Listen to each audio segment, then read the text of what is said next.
అమ్మ సత్తుపల్లి ఎమ్మెల్యే మట్టా Ragamayi madam రేవంతాల్ sir మీతోనేమన్నాడు?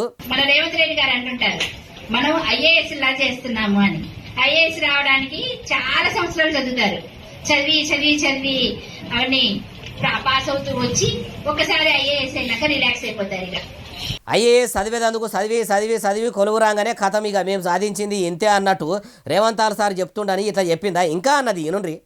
Relax అయిపోయి ఇక నెగ్లెక్ట్ చేస్తూ ఉంటారు.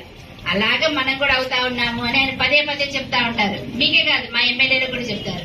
ఎందుకంటే చాలా మంది మేము కూడా రేవంత్ రెడ్డి గారిని ఏమన్నా కూడా మినిస్టర్స్ ఏమన్నా కూడా మా ఎమ్మెల్యేలకు కూడా మీలాగే కౌంటర్ ఇవ్వము, ఏం లేదు, మాకు సంబంధించింది కాదు. కలెక్టర్లు పని చేద్దామన్నా మీ లీడర్లే చేయనీయకుండా ఎంతమంది ఆపుతలేరు మేడము? ఐఏఎస్లు ముఖ్యమంత్రి సార్కు కౌంటర్ ఇస్తే వాళ్ళు ఉంటారా? వెంటనే బదిలీలు అయిపోతూనే ఉంటాయాయే.